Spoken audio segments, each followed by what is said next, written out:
Gold down 1.5% right now, 16.69 the ounce. West Texas Intermediate crude lower by 1.9%. Briefly, Rivian Automotive shares down 8.7% after the EV maker said it's going to recall about 13,000 vehicles. Ford and GM lower after UBS downgraded its view on the stocks. Ford shares down now by 6.6%, GM down 4.1%. I'm Charlie Pellet. That is a Bloomberg Business Flash. All right, Charlie, thank you so much. Well, even the star of Legally Blonde apparently couldn't help save Goldman's dream of consumer domination. This story is a most read. It's also the Bloomberg Big Take, and it's a story in the upcoming double issue of Bloomberg Business Week. We got the author of the story with us right now. Sridhar Narayan is finance reporter for Bloomberg News. He's with us right now in the Bloomberg Interactive Broker Studio. Also joining us on the phone is Joel Weber. He is the editor of Bloomberg Business Week. Give these guys a follow. Joel Weber Show on Twitter. Sridhar Narayan is at Shri D-I-N-A-T-S. Hey, Joel. So what ended up happening here? Because in this day and age, we were supposed to see Goldman's consumer banking division, right? We talk Clarity Money, we talk Marcus. They were supposed to compete with the heavyweights. What happened? Yeah, that's really the big question. You know, when this strategy decision was first announced, I think it really was of interest for everyone because Goldman is, you know, first and foremost known on Wall Street, but it hasn't really been known for any sort of retail or consumer-facing products, and they felt like they needed to. What was significant about this reporting is that we've known for a while that there have been some internal machinations, but what we haven't really understood until now is basically what the internal conversations really have centered on, and sort of how desperate Goldman has been to make elements of it work, and that brings in that great Reese Witherspoon story. But Sri, let's turn it over to you. What have you been curious about, and what did you set out to report here? No, it's exactly what you said, Joel, right? The idea that Goldman Sachs, the merchant of high finance that's been there for 150 years, going onto Main Street, the symbolism of it all is what caught our attention. But when we look at Tim's question about what went wrong, you can really put it into three distinct buckets. There's one bucket that says bad strategy from the get-go. Those are the people who never liked the idea of Goldman getting into consumer. It was too far away from their knitting, shouldn't have gone there. There's another camp that will tell you good strategy, bad execution, and there's a third camp, which I would assume is senior executives at the firm right now who will say, everything was fine, but we responded to the facts as they presented themselves in front of us, a changing economy, and we are being smart, and the benefit of having a nimble organization like Goldman Sachs is you're able to course correct before it gets too late. Maybe all three apply to some extent, but it really is a big move when you had Goldman Sachs going direct to consumers, going with Marcus, with jingles swarming the airwaves, reality TV show stars to advertise their products and whatnot. And from there, you're basically saying, we're going to rein it in, take it back into a wealth channel, really promote it through that specific category, which has its advantages because Goldman Sachs is a big wealth powerhouse. We talk about banking and trading, but wealth is another area where they're really, really strong. And they can market these products. They have a workplace offering, so you have a targeted employee base to target. And you can go to them with these products, checking accounts, robo-advisors, Marcus Insights, which was Clarity Money, savings accounts. But it really never was meant to be for Main Street, or at least that's the realization you seem to be getting from senior management inside Goldman Sachs right now. Right. I mean, Wealth Channel is not the masses, isn't Main Street at this point. What does it do to, you know, when we think about future growth for Goldman or another avenue, is it really that important ultimately? Let's look at why they got into this in the first place. Post-financial crisis, a lot of the banks have been looking for that business model which will last through the good times and the bad times. Arguably, JP Morgan already had it. A big national and international consumer commercial enterprise as well as a strong investment banking franchise. Morgan Stanley found it through its focus on wealth management and bolstered it with its acquisitions of E-Trade and Eaton Vance in the last few years. And Goldman Sachs had been searching for it. For too long, it was too reliant on its core business, which, mind you, is undoubtedly the best on Wall Street that a lot of people will agree with. Exceptional talent, exceptional performance, great banking, great trading business. but shareholders were not loving it. And this management team that took over in 2018 under David Solomon has desperately craved a higher multiple from the markets, even if you look at it today. And that's what it all boils down to. Look at the price to earnings ratio on Goldman Sachs stock, about 6.66. JP Morgan, 8 and change. Morgan Stanley, 10 and change. Big difference. Goldman Sachs is saying, if you give me some of the same multiple that you're giving my arch rival like Morgan Stanley, this stock is not $300 today, it's $400. That's the story they want to sell. That's the story they have not been successful in selling. And this little bit of whiplash from this foray deep into consumer and pulling it back is going to make it a little harder for them. So they will have to talk to investors and now again explain why they must reward Goldman Sachs better than they have been doing. And it feels like it is going to be a hard sell, because if investors are willing to buy it easily, it would have already happened. How much of a pullback do you anticipate will happen, Sri? What do you know from what's going on internally? Because they still have $100 billion in customer deposits. That's a lot of money. And that's very important, because that's one part of the business that will remain in place. They will try and make sure that grows, because diversifying your sources of funding, finding a cheaper source of funding is extremely important for a bank like Goldman Sachs. And consumer deposits help with that. They have a transaction banking business now, which is effectively corporate deposits. That helps with that as well.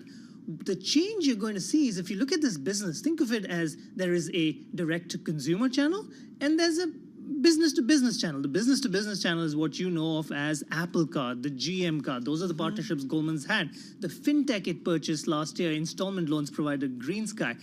Goldman executives still swear by these large partnerships. They see these as opportunities that can continue to grow, that will be accretive to returns. Where they're really pulling back is this direct-to-consumer channel, where there were a lot of expenses involved, and they're hoping tacking it on to its wealth channel, piggybacking of the success there, will be much better for them going forward. All right, well, interesting, and it's certainly something we've been hearing from Goldman for years about their interest in wanting to really dig into this, so you really get all the details on what happened.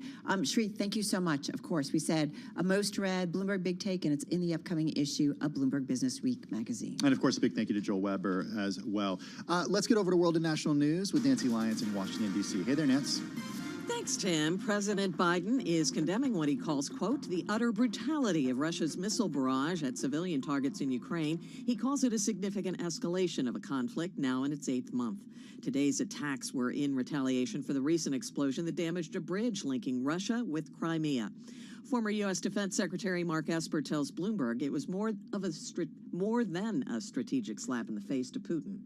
It was a personal project of Vladimir Putin. He opened the bridge in 2018, personally drove a truck across it. So it's not just that strategic significance, but it's a real punch in the gut to Vladimir Putin. Mark Esper says we need to quickly provide Ukraine with anti-aircraft systems. Some of the nation's airports are dealing with cyber attacks today, originating from within Russia. That's according to those briefed on the matter. Airports in New York, Los Angeles, and Atlanta were among those targeted.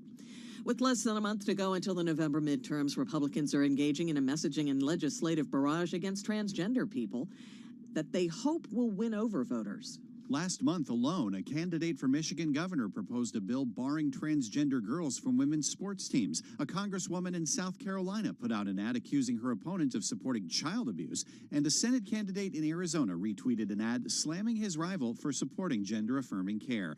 The strategy comes with Republicans on shaky political ground on other social issues. Most Americans align more closely with Democrats on abortion rights, and even a small minority of Republicans supports same-sex marriage in a recent Gallup poll.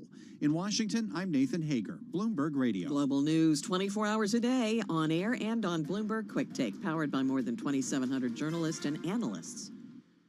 Nancy Lyons, thank you so much. Nancy Lyons and our Washington, D.C. bureau. So the almighty, powerful weatherman Oh, he's making news today. of Wall Street has spoken. Yeah, we're talking about Jamie Dimon. This one, crossing the terminal a little earlier, JP Morgan Chase CEO Jamie Dimon said, quote, serious headwinds are likely to push the U.S. and global economies into recession by the middle of next year. We should note these comments coming from an interview today with CNBC. Yeah, here's the quote. These are very, very serious things which I think are likely to push the U.S. and the world. I mean, Europe is already in recession, and they're likely to put the U.S. in some kind of recession 6 to 9 months from now. Again, that's the quote. And just in terms of our reporting, the U.S. economy doing well at the moment. You know that. A number of indicators and global issues, the impact of surging inflation. We get another read on that this week. Interest rates going up more than had been expected. The effects of the Fed ending quantitative easing. And then you've got Russia's war in Ukraine, which we just talked about. Among them are ringing alarm bells. That, again, is the laundry list from Jamie Dimon about the things the global economy has to deal with. This is the part that really got my attention, Carol. He said that the S&P 500 may have a ways to go when it comes to its decline, and said it could be another easy 20%. The index right now down almost 25% so far this year. Here's what he said, quote, "The next 20% will be more painful than the first," he told CNBC. Rates going up another 100 basis points are a lot more painful than the first 100 because people aren't used to it. By the way, did I say the index is down almost 25%, or did I say almost 20? It's almost 25% this year. It's down a lot already Yeah. this year. You know, and there is something to say if you think about the markets, how long they were like, no, the Fed maybe isn't going to do it. Like we saw that back and forth. There's so much volatility this year. That would be a substantial decline. And that would, I feel like, take us back to levels pre-pandemic to some extent. So we got earnings not coming quite. up from the big banks. Yeah. How should we read these comments in the context of what's to come? Well, we'll see what they have to say. We heard Gina Martin-Adams saying she's going to be watching some of the loan numbers, loan loss reserves. We'll see what those bank CEOs have to say about the macro environment, and that will give us an idea of maybe what's to come and more on what Jamie has to say.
facts, headlines, and breaking news 24 hours a day at Bloomberg.com, the Bloomberg Business app, and at Bloomberg Quick Take. This is a Bloomberg Business Flash.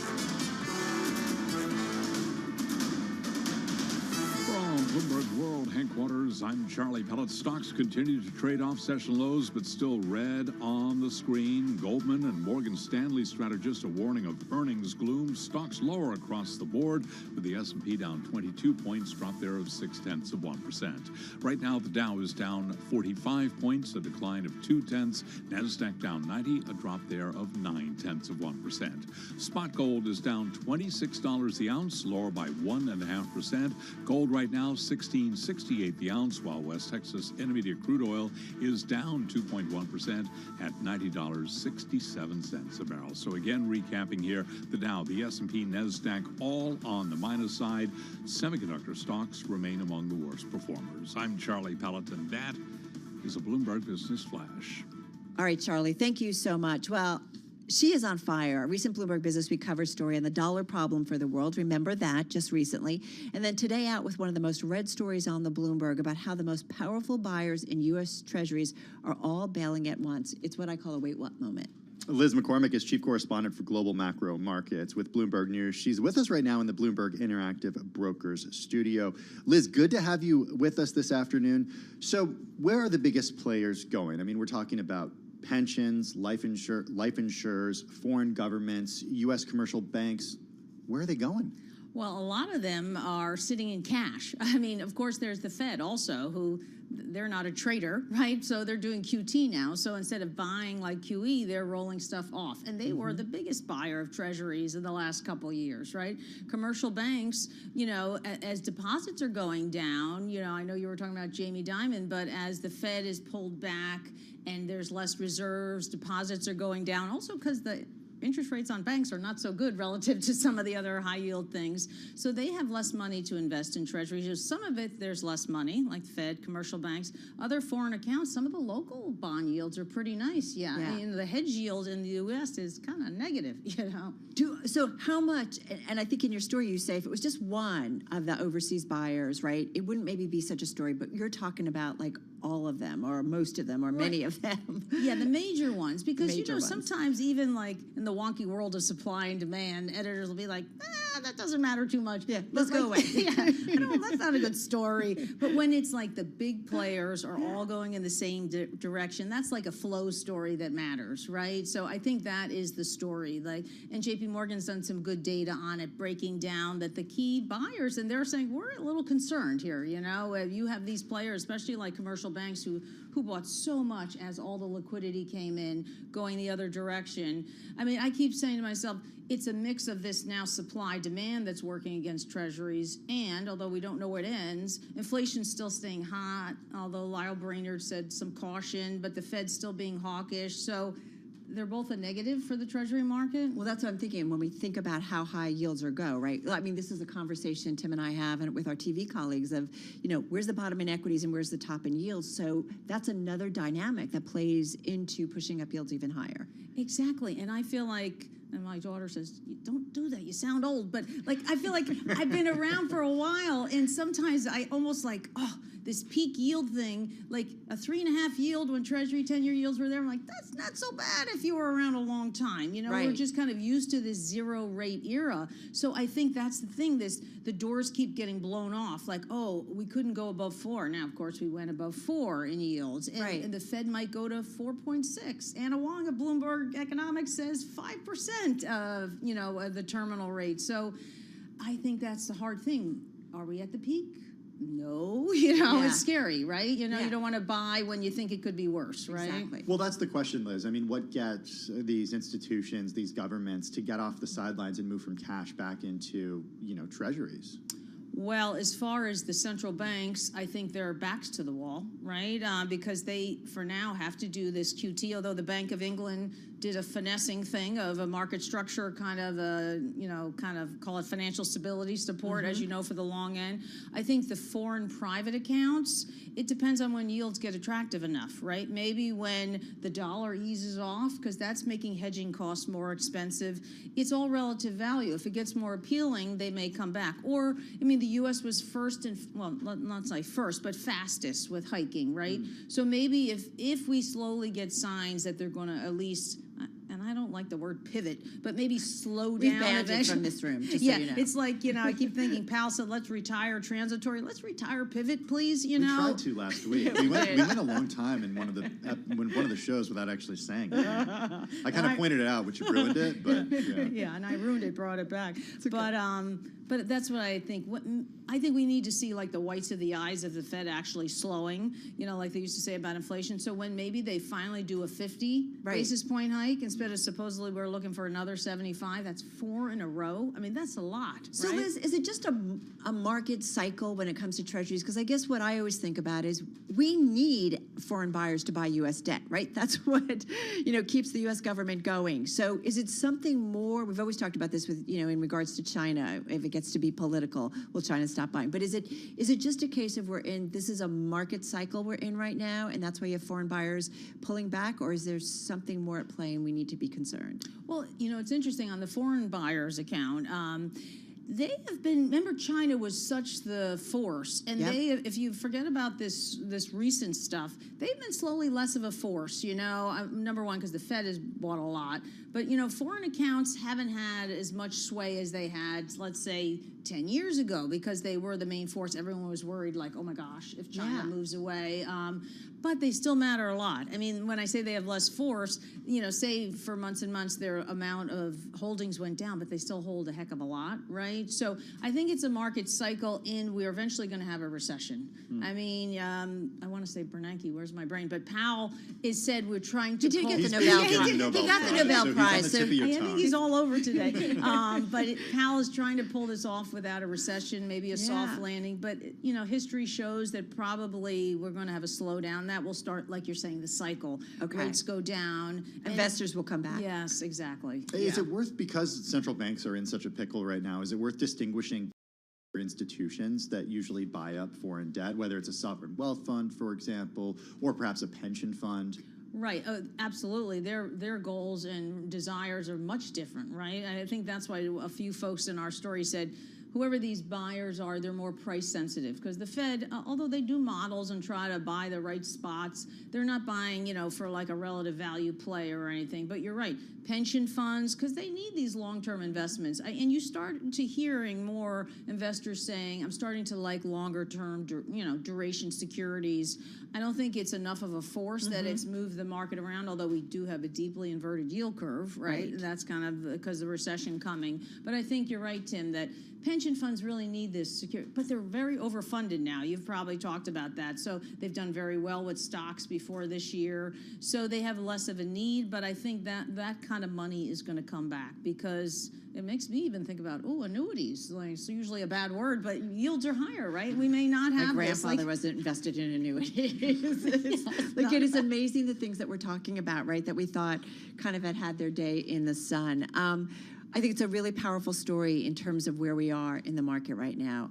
So Liz, thank you so much. In 20 seconds, investors should think then about what? That maybe we're going to see even more higher yields? Yeah, I think you can't say, too easy, we're seeing the peak. And like you said, buyers are going to come in, but it doesn't seem like right away anytime soon. So a little more caution. Yeah. Well, certainly another thing to keep in mind. Liz, thank you so much. Liz McCormick, Chief Correspondent for Global Macro Markets at Bloomberg News. As we mentioned, recent cover story, Bloomberg Business Week, about the higher U.S. dollar and how they didn't care about the impact it was having on the world. So relevant to what's going on right now. Yeah, good to have you back with us, Liz. Really appreciate it. And congratulations on the recent cover with Bloomberg Business Week. Let's get another look at the markets as we get a little over an hour into the start of trading, into the end of trading, I should say. The Dow down about 0.1%, the S&P down 0.6, and the NASDAQ down 0.9%. Yeah, off our best and worst levels here. And of course, the bond market closed for the Columbus Day holiday. We're going to check in with our TV colleagues. We're going to talk about the markets. You are listening and watching Bloomberg Business Week on Bloomberg Radio.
Countdown to the close. Bloomberg's comprehensive cross-platform coverage ahead of the U.S. market close starts right now.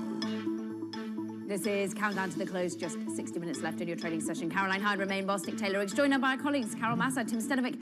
We together welcome our audiences, no matter how you consume, it's TV, radio, and YouTube.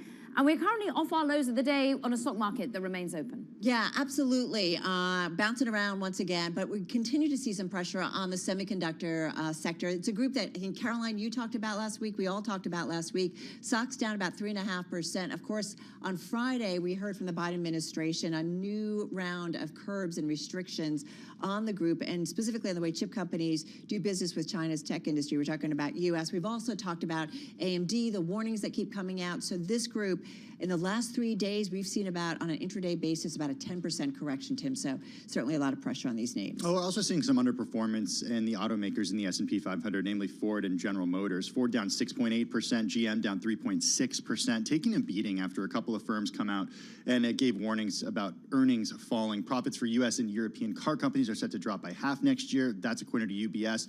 They actually talked about an oversupply of vehicles, which is something that we haven't seen in quite a while. RBC Capital Markets says that 2023 estimates for the sector need to, quote, move materially lower. We're seeing that play out in today's trade. Meanwhile, though, we are looking in general at lack of volume on the day. Some people taking the day off, of course. Hot schools certainly are. S&P 500 off by 0.6%. The Dow is off by just 0.1%, but both see volumes lower than usual. The Nasdaq off by 0.8%, and volumes down by about 9% on the day. The Russell 2000 is off by 0.4%. So small caps also under pressure. Some 50-50 with a bigger tilting, of course, here to the downside. Romain, you talked about the staples, which is higher by about 0.4%, but then you get materials and industrials, and that feels sort of like a cyclical trade. That is higher on the day. But then you go down to the bottom, energy, once again, an underperformer. You're off about 2%. Tech as well, off about 1.3%. That is the big tilt to the downside on days like today. Yeah, on the downside, and we've been keeping an eye on stocks, but keep an eye on some of the software companies out there as well. Snowflake shares down about 9%. They dropped 7% on Friday. A lot of talk now about what happens this earnings season for those companies that, well, don't have any earnings. Snowflake hasn't posted, at least not on a GAAP basis, any profitability since it's been public, and even on an adjusted basis, it only did that for 1 quarter there. Those shares down 9% on the day. At the bottom of your screen, keep an eye on Five9 in the same space. Those shares down 24%. They came out with some preliminary numbers, and their CEO resigned here. So a lot of people now concerned here about what we could hear out of some of these software companies as we get deeper into the earnings season. Also keep an eye on the casinos. Wynn Resorts down 12% on the back of some weak data coming out of Macau. And if you're looking for a few bright spots, interesting story here on the Bloomberg terminal involving ExxonMobil potentially considering a bid for Denbury. Denbury shares up about 6.5%. We should point out that Exxon did actually respond to this in a Dow Jones story, saying that right now they're not going to comment on any speculation about who or who not they may be interested in. We won't speculate. What we will look at, though, is, well, we're speculating about earnings season, aren't we? The direction of travel, where we're going to go, and if indeed the third quarter is going to be as bad as it gets. At the moment, we're likely to see earnings per share actually still manage to claw into positive territory, up about 2.6% is where we're at. But boy, have we lowered our expectations over the last few weeks. And though it looks as though for our radio audience that this may be as bad as it gets, we're likely to rebound into the fourth quarter, at least analysts in general seem to think, Carol. Yeah, interesting. We talked with Gina Martin-Adams earlier, and she said what's really interesting is what companies will ultimately say about 2023 in terms of the outlook. Having said that, when it comes to outlook, I feel like we know clearly what the Fed wants to do. The latest to weigh in is Charlie Evans, of course, the president of the Chicago Fed Bank, and he was speaking at a conference in Chicago and said really supporting and justifying the aggressive stance that we've had from the Fed so far. Listen up. Front loading was a good thing, given how far below normal neutral rates were. But overshooting is costly too, and there's great uncertainty about how restrictive policy must actually become. And of course, that's the president of the Chicago Fed, Charlie Evans. I thought what was interesting what he had to say about great uncertainty about how restrictive policy might actually become. He noted that demand for goods is still very strong, but he did also say about conversations with, I think, various businesses and so on, talking about starting to see some weakness when it comes to the labor sector, a little bit. Yeah, but not enough weakness, at least not right now. And that's what we certainly saw. That's what we certainly saw last week when it came to the most recent non-farm payrolls number, Romain. But at the same time, there's a lag when it comes to the effect of monetary policy. So if they overdo it now, then how ugly could it be in a few months? That's the concern. Yeah, and we should point out, too, I mean, this is the drumbeat from the Fed members. We're going to hear from Loretta Mester at that same conference. And this is also a global story. We had headlines a little bit earlier from Espinoza over at the Mexico Central Bank, basically talking the same thing, that inflation is persistent, it's still here, and there needs to be a policy response that sort of meets that to some degree. So basically sort of, brushing off any sort of talk that central banks should pivot anytime soon. And perhaps not add a healthy dose of fiscal spending to the equation when it's untargeted. That's, of course, going to be the Who would do that? Who on earth would do Yeah. that? I mean, no eyes Caroline. across the Atlantic. But, I mean, the pressure on the UK market once again was torrid.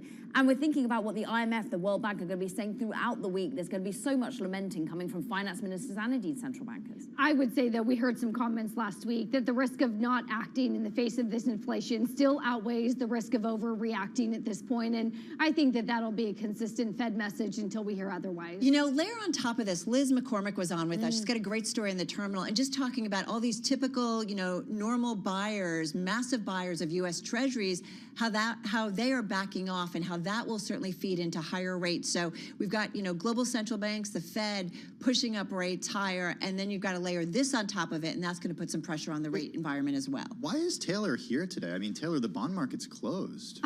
You get the day Tim, off? thank you. My market is TV closed? wonderful colleagues said the same thing. Oh, they did? I think my message has been taken. Next time the bond market's closed, I am too. How about that? I mean, I'm not saying we don't want you here. I'm just saying. No, you just did, apparently. Well, apparently you guys did also. No, we love Taylor. We just thanked her. We thanked her for her presence and for her read It's all about on what the the bond framing, market would I actually be guess. doing if it was open. Yeah, and anyway, look, I mean, it's a good thing that she's here because, I mean, this is a busy week. We talk about the kickoff of earnings season, but really all the economic data that we're going to get, the Fed speak. I mean, there's a lot here that has to be parsed, if you will, that I think is going to really sort of drive a lot of volatility in the markets this week. Not to mention retail sales at the end. CPI, still above 8%. And where are we in terms of oil prices then? What will that mean for, the overall rate of inflation in November, December? And then you mentioned, I mean, Carol kicked it off with that conversation about the Biden administration on chips. I mean, could that be sort of another add to the inflationary pressures here if that continues to move through? VIX moving up to more than 1 point to 32.52. So we are certainly seeing that react to some of the volatility we're saying. All right, good, folks, we're going to be back in less than an hour's time. Our conversation on the markets will continue on radio, TV, and YouTube. We call it Beyond the Bell. We will be back to count you down to the close on this Monday.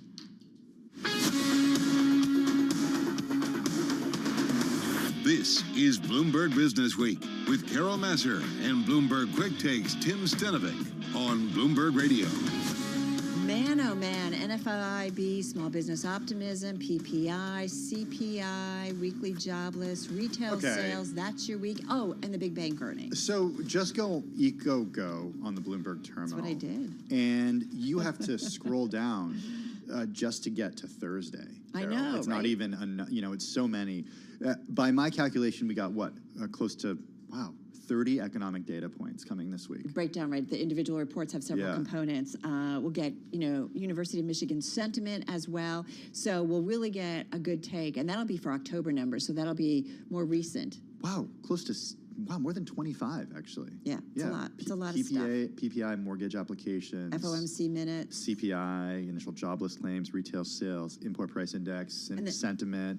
Empire Manufacturing. Every time you say I'm going to say another one. And then big bank earnings. So JP Morgan kicking it off. Was it his Thursday morning? We with didn't a get to couple of talk others. at all about that just now in the simulcast. No, we didn't. We did mention just briefly earnings. But I think, once again, we always look forward to what the CEOs have to say, how specific they are about the outlook, how far into the outlook they can predict. And so Gina Martin-Adams talking about the big bank. She's going to be watching loan loss reserves, probably loan origination, and what they say about the environment. Yeah, she said, who cares about last quarter? Who cares about the current quarter? We're thinking about, what happens next year. 2023. Yeah. Right? And whether things slow down enough that maybe the Fed can stop raising rates and put a change in terms of the environment. All right, well, let's go from New York City in our Bloomberg Interactive Broker Studio now to Washington, D.C., to the 99.1 Newsroom, where we find Nancy Lyons standing by with a check of world and national news. Hey there, Nance. Thanks, Tim. President Biden is condemning Russian missile strikes today that hit cities across Ukraine. And joining in his outrage is European Commission President Ursula von der Leyen. I am shocked and appalled by the vicious attack on Kiev and other Ukrainian cities. Russia once again has shown to the world what it stands for. It is terror and brutality. Those who are responsible have to be held accountable. Ursula von der Leyen says Ukraine knows that the EU will stand by its side through to the end. Today's explosions were apparent revenge strikes for a blast on a bridge linking Russia with occupied Crimea. In the U.S., several airport websites were knocked offline by pro-Russia hacktivist group. LaGuardia, O'Hare, and LAX were among the websites that the group claims to have disrupted. John Holtquist is head of the intelligence analysis at the cybersecurity firm Mandiant. It's essentially superficial. It doesn't necessarily mean that any back-end resources are being affected or data is being lost or anything exactly like operations have been affected in any way. Mandiant's John Holtquist says similar attacks have occurred throughout Europe in the past. You may remember last month's risk of a rail strike that threatened to bring the nation's supply chain to its knees. The Biden administration brokered a tentative labor agreement. But today, we're learning the majority of the nearly 12,000 unionized railroad workers have rejected the deal. The workers want better pay, working conditions, and sick leave policies. 4 labor unions have approved the pact, and several global news 24 hours a day, on air and on Bloomberg Quick Take, powered by more than 2,700 journalists and analysts in more than 120 countries. I'm Nancy Lyons. Thank you so much, Nancy Lyons, in our D.C. newsroom. So we wanted to bring you a story. This has to do with New York, asking a federal appeals court to prevent an order overturning firearms bans in Times Square and other public places from going into effect. Okay, like most New Yorkers, people who actually live in New York, I don't spend a ton of time in Times Square, but I was walking that way on Friday to bring some clothes back to a retailer. By the way, everything was packed. Was it? It was crazy. I was like, what am I doing? Was it tourists or could you tell whether it's tourists or tourists. Yeah, a lot of tourists, which is good. I mean, it's great for the economy. Right, because we had no tourism for a long time. But I'm waiting for a light to change over by, what, 5th Avenue, I guess? Okay. And, you know, in the mid-50s, and I see a sign that says, that's like, you know, attached to a street light that says no guns allowed. And I'm thinking to myself, what is this sign here? But this article explains it. Yeah, exactly. Well, State Attorney General Letitia James today filing a motion with the Second U.S. Circuit Court of Appeals to stay a lower court decision that was issued last week that found many of the state's gun restrictions unconstitutional. Such a stay would remain in effect while the state formally appeals the ruling. I will say, I think it's safe to say for many people who are in and around New York, whether you live here, you commute in and out, the idea of like guns on a subway would just freak me out. I remember somebody once even just flashing a knife and like getting into it, and that freaked me out. But I can't even imagine like seeing somebody looking over and they're holding a gun. You know, they've got a gun. I don't know. Yeah, it's terrifying. I mean, at least it is for me. U.S. District Judge Glenn Sotheby in Syracuse on October 6 ruled that several provisions of a gun law passed into law violated the constitutional right to bear arms. The Concealed Carry Improvement Act, which greatly expanded the number of public places where guns were banned, was enacted in response to the U.S. Supreme Court's decision overturning the state's previous restrictions on concealed carry permits. Yeah, the judge saying that banning guns from Times Square, public transportation, bars, sports stadiums, and a host of other public places was impermissible because there was no historical basis for those restrictions. Unreal.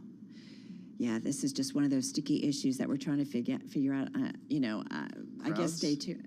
Crowded areas? Yeah, and I've already seen enough arguments of just people yelling at each other. I don't want to see guns involved.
markets, headlines, and breaking news 24 hours a day at Bloomberg.com, the Bloomberg Business app, and at Bloomberg Quick Take. This is a Bloomberg Business Flash. From Bloomberg World Headquarters, I'm Charlie Pellet. Choppy trading today. The Dow back in the green. Right now higher by 9 points. Little change there. S&P, NASDAQ, they are both trading lower. Let's head right over to the first word breaking news desk for today's afternoon call. Here he is, Bill Maloney. And good afternoon, Charlie. U.S. stocks mixed in a quiet tape today. Like you said, the Dow is trading higher by 10 points. S&Ps are down 12 and NASDAQ paring losses to 56. The bonds are closed. Gold is down 24. Energy is in the red. And Bitcoin is trading lower by 1.4%. Among the main 11 S&P sectors, leaders were materials and industrials. Energy and tech led to the downside. And leaders to the upside in the Dow, Walgreens and Merck, while Salesforce and Microsoft were under pressure. In deal news, Dow Jones reported that Bio-Rad Labs is in talks to combine with QGen. It would be a $10 billion deal. And ExxonMobil is said to weigh a takeover of Denbury. Wrapping things up on CNBC, Jamie Dimon said the S&P 500 route may have a ways to go and that it could be another easy 20%. Live from the first breaking news desk, I'm Bill Maloney. Charlie? Okay, we thank you very much, Bill Maloney. And to hear live breaking news over your Bloomberg, type Squawk, SQUAWK, on your terminal. I'm Charlie Pellet. That is a Bloomberg Business Flash. All right, Charlie, thank you so much. So we were just talking about that. Not sure if you saw last night's 60 Minutes, a piece on the tensions around Taiwan and China's actions toward it. Segment touching, too, on the all-important role of Taiwan via the massive semi-giant headquartered in the country. We're talking about TSMC, Taiwan's semiconductor, plays when it comes to the world's chip supply. So for the next 30 minutes, we're going to do a deep dive into the world of semiconductors, strategy around the companies, the stocks, and the geopolitics. Well, speaking of geopolitics, we got also U.S. curbs on China's access to American technology, also adding to the mix here. We're going to dive into all of this with a great group of guests. First among them, Eric Schatzker is editorial director for Bloomberg New Economy. He's with us right now in the Bloomberg Interactive Brokers studio. Eric, when we think about chips, I mean, in this day and age, they're in pretty much everything from cars to, air conditioning units and refrigerators to, of course, AI technology. Where should we be thinking about them, or how should we be thinking about them in the context of New Economy and in the context of the global economic environment? Well, as you point out, they're everywhere, so you should think about them in almost every context. Would you believe that there are 1 trillion chips manufactured every year? A trillion. It's nuts. But of course, not all semiconductors are made equal, and that is the point here. The dinosaurs among us remember the era of the personal computer, the IBM PC sitting on your desk. Of course, that was the introduction of the Intel semiconductor. But since then, they've migrated to smartphones, to rocket ships. There are 3,000 chips on average in a typical electric vehicle. They're in your refrigerator. They're everywhere. And again, hearkening back to Intel versus AMD, remember those days? This used to be a corporate battleground. But it's no longer a corporate battleground. This is a war being waged by governments. Tim, you were talking about the most recent restrictions imposed by the Biden administration. On Friday, the Commerce Department imposed these restrictions on technology exports to China, and they are the most aggressive to date. The government's objective here is to limit the sale of semiconductors and semiconductor manufacturing equipment to Chinese customers. Why? Because they want to limit the development, and I say they, this is the U.S. government, and there are lots of other people outside the U.S. government who are concerned about this too, want to limit the development or constrain the development of technologies that may pose a threat to U.S. national security and potentially the Western way of life. You could think about it in those terms. It is borderline existential. The Chinese see this as a race they can't lose, and the United States and its allies have come around to that same point of view. How does Taiwan Semi fit into all of this? Of course, located in Taiwan, yes, which certainly China lays claim to. They, will see it maybe differently, and maybe the world sees it obviously differently too. So how do they play into all of this? Taiwan Semiconductor is something of a unique company. It's what's called a foundry, which is to say that they don't design their own chips. They make chips based on other people's designs, like Apple's designs, for example. Right. And they are acknowledged to be the very best semiconductor, or at least advanced semiconductor manufacturing operation in the world. There are only 3 companies that can manufacture at what's called a 5 nanometer line width. This is the extremely narrow circuits on the surface of a semiconductor that function as the they conduct the electricity and they allow a semiconductor to work its magic. It's TSMC, it's Samsung, and it's Intel. And the reason we care about TSMC as opposed to other foundries, there's a company owned by Mubadala, for example, called Global Foundries that has fabs in upstate New York. But the reason we care about TSMC so much is because they can function, or at least they can manufacture at these extremely narrow line widths, creating faster, more powerful, and more efficient chips that are critical for artificial intelligence, autonomous vehicles, quantum computing, the stuff that is and will change the world. We haven't even talked about supply chain disruptions related to COVID, because when we've been talking about chips, that has been the context for the last 2 years. Where are we on that, Eric? It's still a problem for the automotive industry. In fact, Tesla and Polestar both in the last couple of weeks cited a lack of access to enough semiconductors as a manufacturing constraint. On the other hand, GM recently said that the picture on, as far as semiconductor supply is concerned, was beginning to alleviate, although they too were still having trouble getting everything that they need. Polestar's situation was interesting because, and this is the EV spinoff of Volvo, right? Yeah. They actually have cars that are in the process of being manufactured, which they can't complete because they need the chips. So this is still a very real issue for the automotive industry. But now that we have an economic slowdown underway and the threat of a recession looming, if in fact we aren't already in one, you can begin to see that effect on the PC and wireless chip industries, and in particular DRAM. This is the memory that's in your phone or in your computer. All of a sudden, there's tons of that stuff available, and in fact, memory chip makers are beginning to cut costs and limit production because a glut is beginning to emerge. So 30 seconds left. Got to just kind of wrap it up here. So when we think about Are you saying that I don't speak in short sentences? No, I Carol? love. You could go on and you could stay forever. But when we think about the new economy and when we think about the tensions that are impacting the semi sector, what do you think our audience has to think about? Think about, and this is the title of a conversation that will happen at the New Economy Forum in Singapore next month, the geopolitics of technology. I don't think you talk long. By the way, I saw my first. It's very full and informative and all that good stuff. I saw my first Polestar out in the wild. Did in you? Brooklyn. It was pretty cool looking. Yeah, it was cool. Some people don't think the styling is quite aggressive enough, but I'll leave it to others to form opinions. All right, that's Eric Schatzker.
Broadcasting live from the Bloomberg Interactive Broker Studio in New York. Bloomberg 1130 to Washington, D.C. Bloomberg 99.1 to Boston. Bloomberg 106.1 to San Francisco. Bloomberg 960 to the country. Sirius XM Channel 119.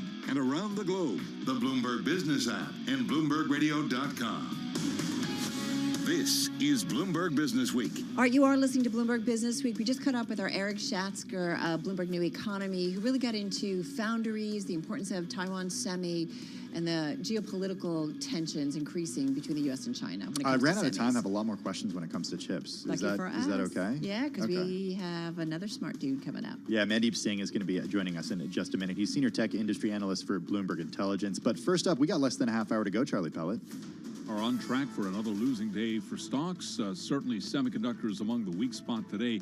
Let us begin with the stocks. The Philadelphia Stock Exchange's Semiconductor Stock Index down now by 3.3%. Speaking of those chip names, Advanced Micro Devices, we had that plunge on Friday. Today down another 1.4%. Intel down 1.7%. NVIDIA lower now by 3.3%. Stocks on track for another day of declines as investors assess prospects for policy tightening and geopolitical risks taking their toll on corporate earnings and economic growth. S&P 500 index off session lows in a choppy session, but still down 19 points, a drop there of 0.5%. The Dow is down 14 points, a drop now of about 0.1%. Nasdaq down 83, a decline of 0.8%. Spot gold down 1.5%, $16.68 the ounce, while West Texas Intermediate crude oil is down 2%, now $90.83 a barrel. As for the market backdrop, Megan Horniman is Chief Investment Officer at Verdance Capital Advisors. This week, I think the biggest risk is still the economic data. Clearly, there has been some rise in the geopolitical risks. That, I think, is taking a little bit more heightened risk to the markets this week than we've seen previously. But still, the number one thing, I think, is the economic data. We have a lot of inflation information. We have Fed minutes. And then don't forget retail sales when we finish out the week as well.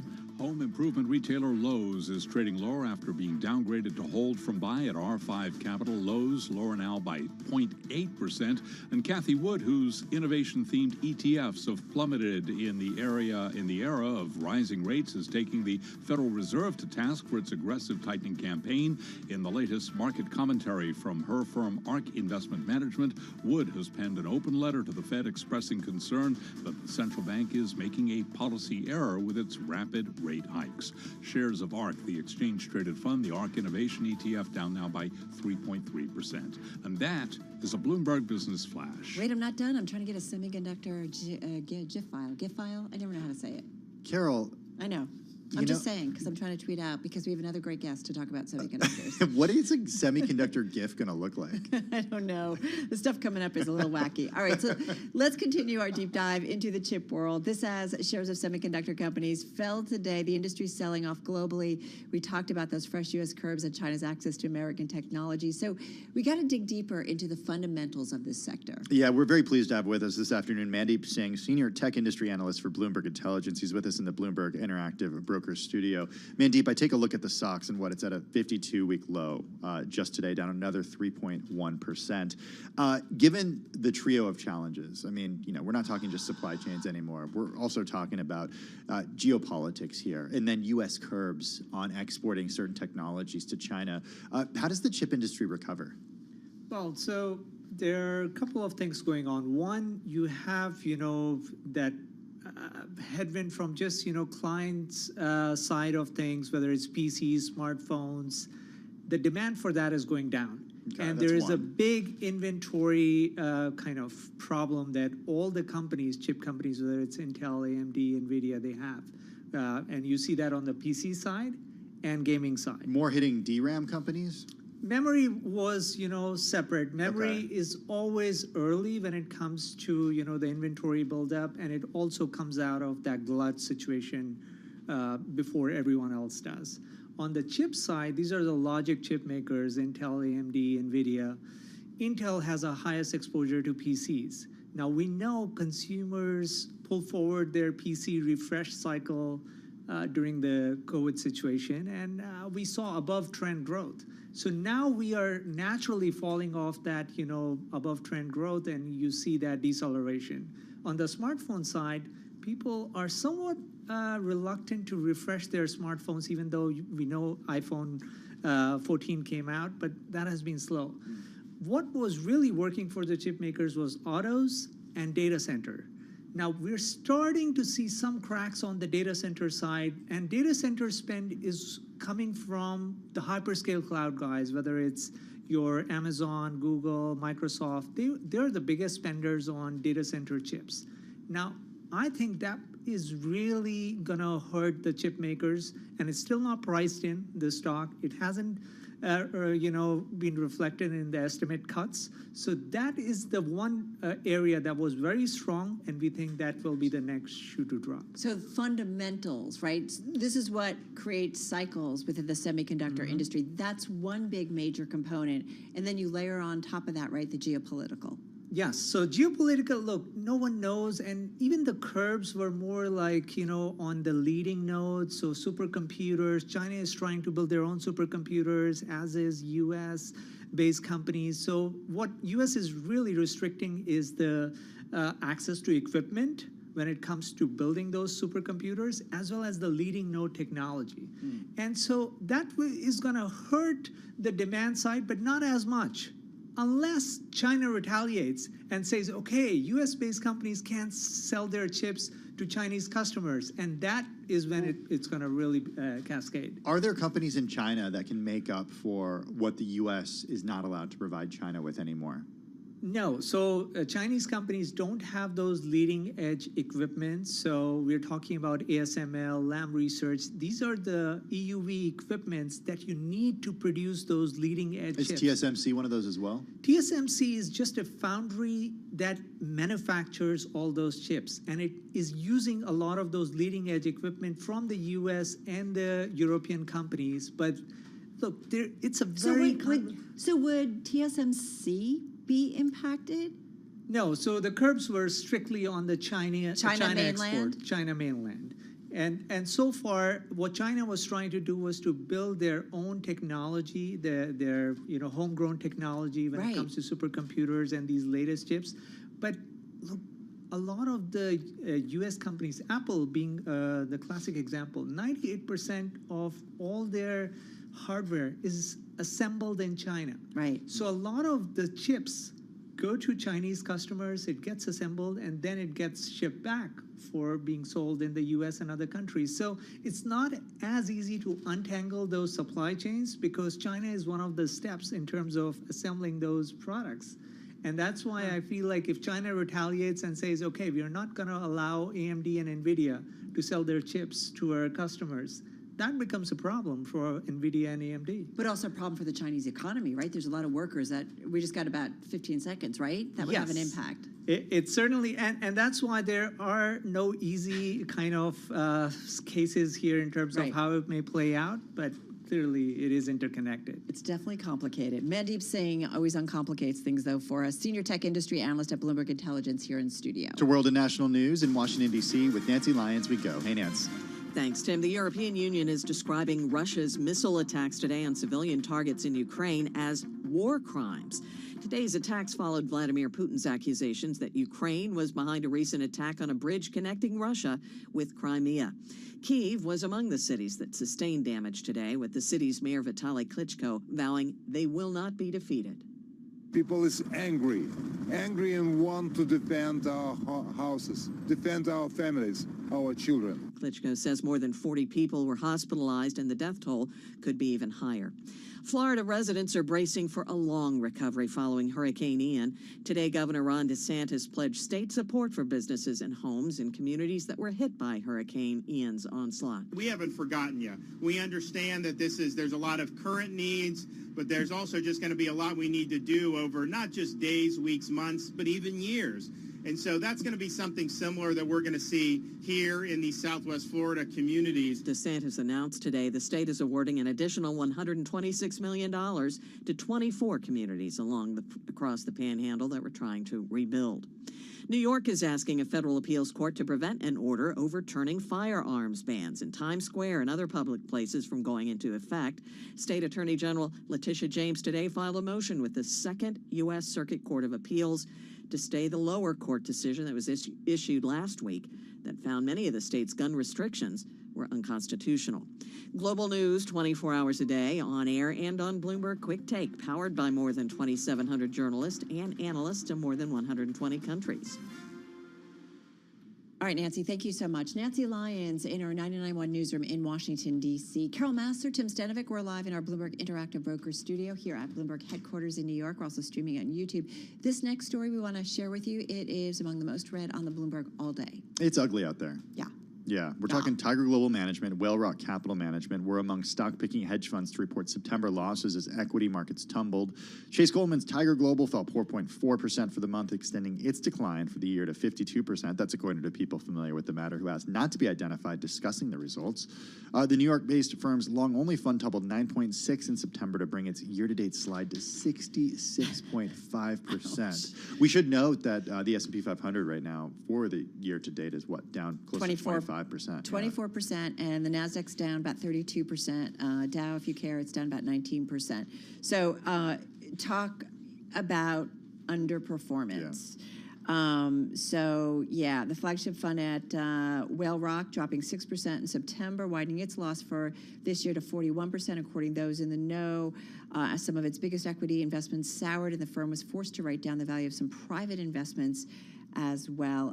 We know the market environment. We saw the S&P down more than 9% last month, all on growing recession fears and expectations as the Federal Reserve will continue to hike interest rates to combat inflation. Ultimately, the concern is the Fed, even if it, either overdoing it with the rate hikes, what kind of slowdown it creates, what kind of recession it ultimately creates, and then how that plays out in companies in terms of growth.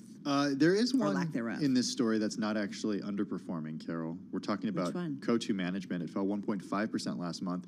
Its decline for the year now is at 18.7%, so it's performing better than both the S&P 500 and the NASDAQ 100. This is according to an investor letter seen by Bloomberg. We should note that Tiger Global, Boston-based Whale Rock, declined to comment. Coatue did not immediately respond to a request for comment. And I think this is pretty interesting because we play around, as do a lot of these hedge funds. Many startups are slashing cuts, cost-cutting staffs, and seeking additional liquidity as fundraising becomes more difficult. So that's also a play here. This is Bloomberg.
events, headlines, and breaking news 24 hours a day at Bloomberg.com, the Bloomberg Business app, and at Bloomberg Quick Take. This is a Bloomberg Business Flash.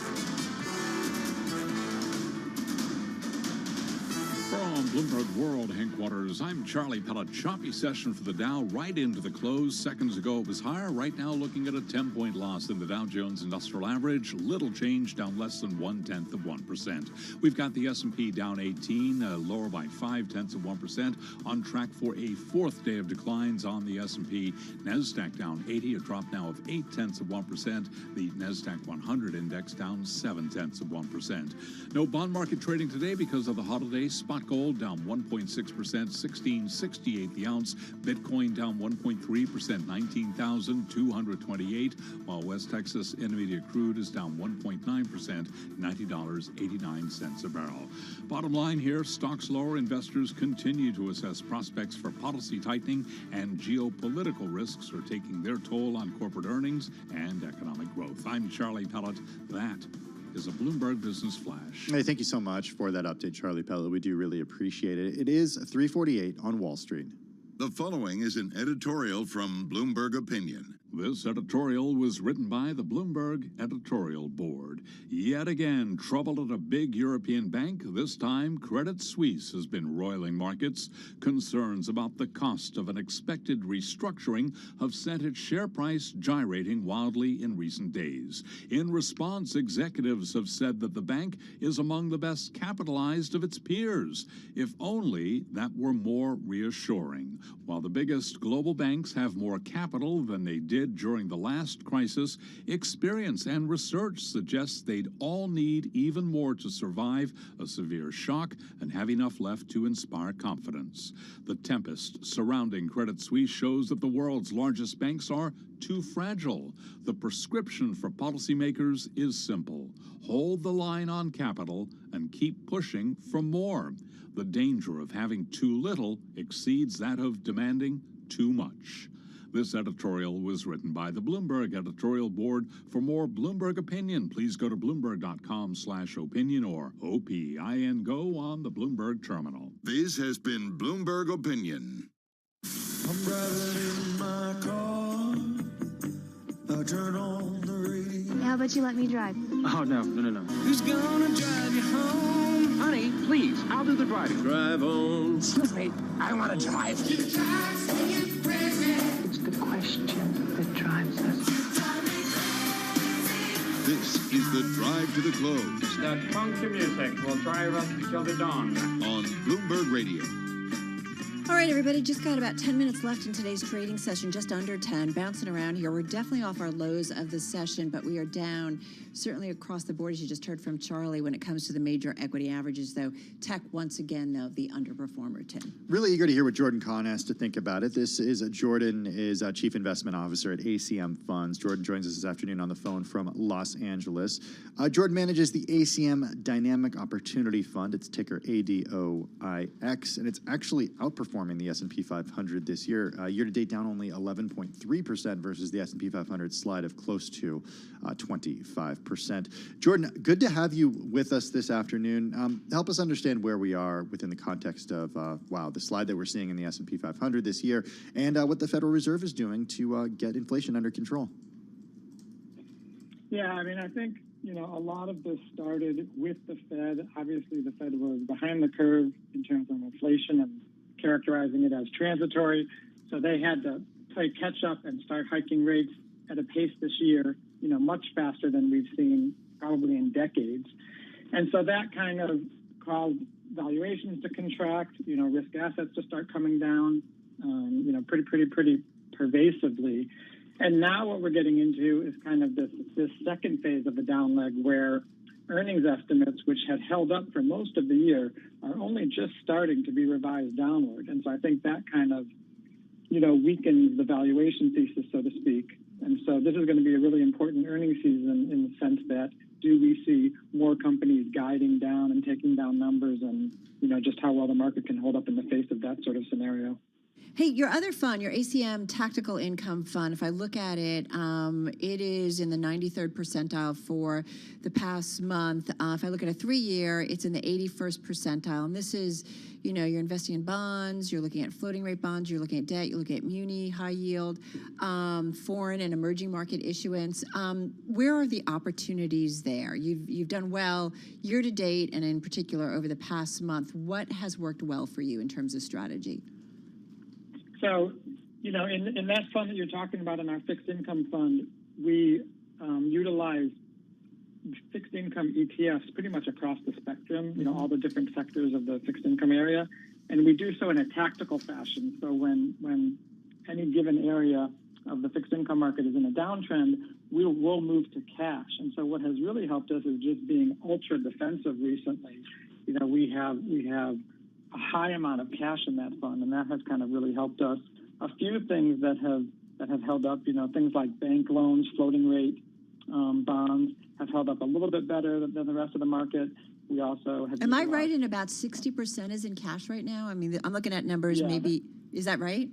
And that's not typical. Correct. Yeah, and it's just a function of, you know, we allocate to sectors that are experiencing uptrends in the market, and we kind of add to them, you know, as those uptrends kind of take hold and strengthen. And so right now, those uptrends are just so few and far between that we have a really, really high, probably the highest cash amount that we've had since March of 2020. So a bear, would you say? Is that safe to say a bearish stance in terms of the fund right now? Yeah, I think so. I mean, it is a bearish stance just because, like you said, there are so few opportunities. But a lot of these areas of the market and the fixed income market are really getting oversold here. They've come down quite a bit. Yields are much higher than we've seen in years. And so I think as soon as the market gets a sense that inflation is peaking and 10-year yields start to stabilize more, you know, I think there could be a lot of good buying opportunities. But for us, you know, we're not going to put the cart before the horse. What is your sense of inflation peaking here? Because if it's going from 8.3 to 8.1% when it comes to CPI, is that evidence that inflation is peaking or has peaked?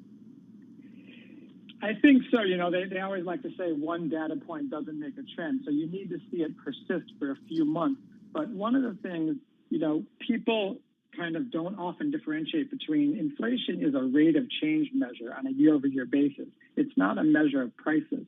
So even if prices stay high, right here in LA, gas prices are $6.50. Even if prices were to stay at that level, let's say for the next year, the inflation rate on a year-over-year basis would start to come down and trend towards zero, you know, as those comparisons came to fruition.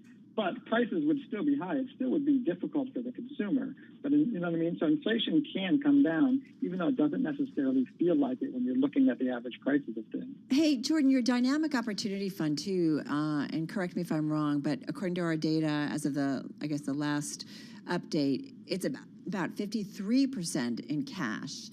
You also own some, it looks like Alphabet and Amazon, some Eli Lilly, some Microsoft. That feels like a high level, too. What will signal to you that it's time to put that cash to work in either of the funds, for that matter? But you know, I'm just curious. What are you looking for? What's the trigger? Yeah, in the Dynamic Fund, you know, we're holding some of those core positions, like you said, the Apples and Googles. But then on the flip side, we use short positions in ETFs and index ETFs, and that's kind of how we hedge our exposure. So even though we hold those stocks, you know, we have a lot of hedges on the ETF side, and that has limiting our exposure for us and just helping us act defensive in this down market. So for us, you know, we follow a lot of different indicators. One of the simplest ones for your listeners is we look at the markets, the major indices, things like the S&P, the NASDAQ, the Russell, and we kind of overlay a series of moving averages on them. So we look at both short-term, intermediate term, as well as long-term. Right now, the market is below, you know, if you look at the S&P, for example, it's below all of its major respective moving averages, and they're all actually in downtrends if you look at the slope of those moving averages. So for us, you know, we just need to see a change in trend. We need to see the market start to break back above those moving averages, and for some of them to actually bottom out and start sloping upward again. You know, that's kind of how we define the trend, the overall trend of the market. And right now, it's still just, the market's still stuck in a downtrend. What's the signal to you that things are on an upswing and it's not a bear market rally? Well, I mean, I think, it'll be a few things. I mentioned the technicals. So the technicals are obviously a big part of it when we start to see the market swing back above those moving averages and the slopes change. Also, it's very rare for the market to bottom while the Fed is still hiking rates and while the yield curve is still negatively sloped. Right. So a good indicator that we'd be looking for is for the yield curve to bottom out and move to a positive slope, right? That would be an indicator that the bond market at least is pricing in some growth ahead, as opposed to right now where it's still forecasting recession. Right. So things like that. All right, going to leave it there. Hey, Jordan, thank you so much. Jordan Kahn, he's Chief Investment Officer and President at ACM Funds, joining us on the phone from Los Angeles. Just a few minutes left in today's trading session. We're going to head over to our TV colleagues for Beyond the Bell, live on Bloomberg Radio, Bloomberg Television, and YouTube. We are counting you down to the close on this Monday. Beyond the Bell, Bloomberg's comprehensive cross-platform coverage of the U.S. market close starts right now. And right now, we are 2 minutes away from the end of the trading day. Romaine Bostick, Caroline Hyde, Taylor Riggs counting you down to the closing bell. Here to help take us beyond the bell, our global simulcast with Carol Masser and Tim Stenovic. Welcome to our audiences across Bloomberg Television, radio, as well as on YouTube. Carol, taking a look at the S&P right now, is at 36.13. I just want to point out, at one point on the day, got down to 35.88. That's about 4 points or so away from that 52-week intraday low. I was exactly kind of where I was going to go, because I saw it when it was at, was it 35.85, I feel like, and it was testing the September 30th low and bouncing off of it. Or Gina Martin Adams saying that was kind of significant to see that it tested that and then bounced off, and it feels like that's the tone, getting so close to some of those lows, but kind of working its way back off of it, too. And at the high, it was at 36.52, so we saw quite the range today, up more than 0.3%, but at its lows down more than 1.4%, so significant range. And I think that speaks to the volatility that's starting to pick up in the equity markets. There's lagged, of course, when you're looking at the volatility that you usually have in a bond market that's shut today, or indeed the FX. But the fact that the VIX managed to peak almost basically at 34, we're inching closer to some of those levels that people will start to say, okay, is this capitulation level? Yeah, we had a great interview with Scott Bauer of our Prosper Trading Academy, who's done some great research into, well, the VIX, but really then the backwardation, the inverted VIX curve, and really expecting more short-term volatility, maybe some calmness on the horizon. But Romaine, it really is the volatility this week, I think, that the markets are focused on. Yeah, and this could be sort of one of those weeks where we get a big reset to the upside, or maybe the downturn persists here. We should point out that some of the big names like the Apples and Netflixes of the world are higher here on the day, as are the Walmarts and the Mercks. But then, of course, you have the chip makers really kind of deep in the hole here on the day, and a lot of the software names as well. You add it up, and you get an S&P 500 that's going to finish the day down by almost 0.8%, down roughly by 28 points, right around that 36.12 level. The Dow Jones Industrial Average down about 94 points, or 0.3%, while the NASDAQ Composite is going to fall 110 points, or 1% here on the day. The Russell 2000, that's only down about 0.6%, and we should point out the Dow Transports managed to finish the day in the green, believe it or not, higher by 0.5%. Yeah, pretty interesting. We talked about this earlier in terms of one group that was really battered today. We're talking about those semiconductor names, down about 3.5%. If you look at the stocks in today's trade, and this has to do with more regulations and oversight, if you will, coming from the United States to China's tech industry, and so that really battered a lot of those semi names. Yeah, Carol, you really saw a tilt to the downside when you think about some of the individual sectors as well. For the radio audience, we're taking a look at the sectors within the S&P 500. The best performers still have some red in them. For now, it's a lot of the food and beverage, the food and staples, even some of the materials that were up about maybe 0.5%.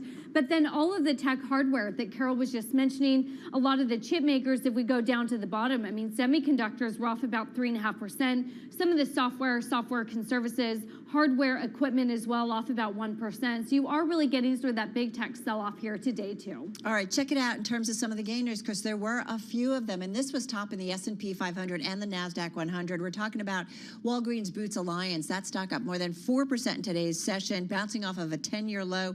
Shares of the company, they did hit that 10-year low on Friday. That's after Mizuho Securities called the company arguably the most debatable stock in our coverage universe as it faces competitive inflationary and macro macroeconomic pressures. That was Friday. Got to bounce back today. Keep in mind we have earnings. They're due out on Thursday.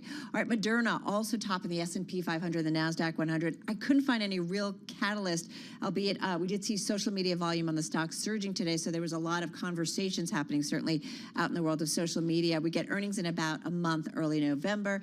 And then I thought this was interesting. Boeing up 1.6% off its highs of the day. It was up more than 4.5% at one point. This is after a report noted that the first commercial 737 MAX flight appeared to have resumed flying into China for the first time in almost 4 years. So a pretty big movement when it comes to Boeing shares, and certainly significant development, Tim. Yeah, such a huge market for Boeing. Yep. Let's talk some of these software companies that moved lower today. Romaine, you mentioned Snowflake earlier, and you talked about software companies moving lower. Microsoft, so it's not just the unprofitable companies, the ones that don't actually have earnings. A company like Microsoft down more than 2% today, really weighing on the S&P 500, weighing on the NASDAQ 100 on a points basis, the worst performer in both of those indices. NVIDIA shares falling 3.4%. Chip companies falling today. We've talked about the new U.S. curbs on China's access to American tech. 52-week low for NVIDIA. At its lowest level today, it was actually trading at levels last seen since August of 2020. The stock's closing at its lowest level since November of 2020 as well. And then Rivian finishing the day down by more than 7.2% after the EV maker said it's recalling almost all of the vehicles delivered to its customers after discovering a minor structural defect. The company did say they only found this on seven of the vehicles, but the CEO did say that a fastener, quote, may not have been sufficiently torqued, and it is recalling all of those vehicles. Pretty dour day for Rivian, pretty dour day cross asset, really. The only bright spot, once again, on the day, on the year, is the US dollar, which is pushing higher. We had a risk-averse sort of a day. Geopolitics loom large. Russia, Ukraine, the tensions re-amplifying there. And of course, not to mention some concern between trade of US and China. We see, therefore, the dollar go higher. And indeed, it means we've got weakening across the board. The Aussie dollar off by 1.2% as commodities roll over. We see also the Kiwi weakening by 0.8%, and some of the European. The pound under a lot of pressure, even as the Bank of England has stepped in to try and support its own bond market. The market testing some of that resolve. We're looking at commodities that are down across the board. After the run-up that we've seen in oil, it was notable that Brent crude was off by more than 2%. So too was WTI in the face of perhaps some of these geopolitical tensions. And really across the board, you saw metals roll over. And sovereign bonds. We know that the US was closed, but we see European yields push higher. Austrian 30-year up by 20 basis points. Germany, the 30-year up by 17 basis points, 18. Remember that big deal being struck that Germany at last might capitulate, might sell debt together with the rest of the EU, support that move, and able to shore up some of the rest of the EU when it comes to the energy price rises. But these aren't grants, these are loans. Taylor. I feel so lost without my normal yields chart here, but we'll just sort of use this time to kick off, again, sort of the market's reaction, and really sort of the big economic data that we're expecting. Carol, for me, as I know it is for you, a big CPI report. It was interesting, though. I was reading some information from Omer Sharif, you know him over at Inflation Insights, and he cautioned a little bit that the core inflation month over month, it could decelerate, which is a good thing, to just about 0.3%. But the last time that happened, it then re-accelerated after that. So there's definitely going to be a lot of nuances within this data. Yeah, absolutely. It's September data, but nonetheless, it'll be something we'll be thinking about because it's a key or what last inflation, right? We're getting down to, you know, thinking about the next Fed meeting and what they're going to have to analyze. I want to go back to, and I can't believe I missed it, the NASDAQ Golden Dragon, which was down a lot in today's session. I know. I think you talked about it earlier, right, in terms of the gambling. But it does make me think about, you know, week travel coming off of the holiday there, the Golden Week holiday, COVID flare-ups. I mean, when this economy continues to struggle, you do think about what's the global impact on everybody else. We're seeing that global impact right now with the chip sector because China is such an important customer for so many chip companies. Having the U.S. come out and say, you know, you're not allowed to sell certain types of chips, certain types of technology to this entire country has significantly concerned the analysts who cover the space. This shouldn't have, though, been a complete surprise. I mean, I understand the knee-jerk reaction, but we've been moving in this direction now for months, and you could probably make an argument argument that we've been moving in this direction for years. But it's another layer, right, on the semiconductor stocks that are already facing problems, whether it's lower PC demand and lower demand within. We've heard some of the warnings already from companies, and then you layer this on top of it, right, in terms of geopolitical concerns. You do wonder how it plays out in terms of their earnings. It did seem to catch a lot of investors off guard, though, right? I mean, if they expected it, we wouldn't have seen shares fall this much. Or is it just another excuse to sell? Is there just a reason that people don't want to be long these markets at the moment? When you've got geopolitics rising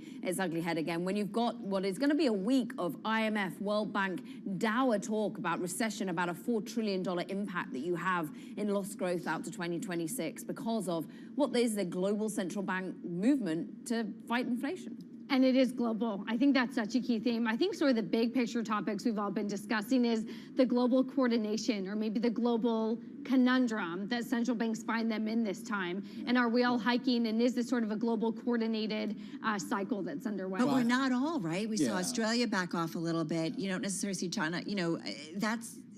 As we start to see maybe some central banks start to do it a little bit differently, how does that provide opportunities for investors? Well, I mean, I think the coordination is kind of starting to come to an end, or at least it's certainly cracking. And you think about a lot of countries out there that are actually seeing the negative effects of that rate hiking, particularly coming out of the U.S., and they have to sort of move in a different direction if they want to protect their own currency and, more importantly, their own economy. And Tim Carroll, I'd be interested to hear how many conversations you're having where investors and people with money to manage are talking about the Federal Reserve being forced to break something. We've talked all day about the liquidity issue that we've got in the U.S. Treasury market at the moment, the withdrawal. We had Lael Brainard, of course, of the Federal Reserve talking to that. Is this going to be the next key conundrum as we see the bond markets reopen tomorrow? It's a really good point. We just had the chief investment officer of ACM Funds. He's got like 50 to 60% of his funds in cash because he finds that's the best opportunity right now. So that was very bearish for us to certainly hear, right? So it's just like people backing off at this point. That's a wrap. Remains just in gold coins and cash. Is he? Yeah, don't let anyone know. You know, I went over to Jersey this weekend, Carol. I missed you. Well, why didn't you stop in? No, I don't know. Yeah, I don't like to just pop in, you know. But you could have stopped by, had a drink with us or something. Next time around, give me a warning, and I'll be sure to lock the door. No, just kidding, just kidding. Hard. All right, guys, that's a wrap. We'll be back same time, same place. Our cross-platform coverage. Maybe Romaine or I won't be here. Who knows? Beyond the Bell. We'll see you on Tuesday.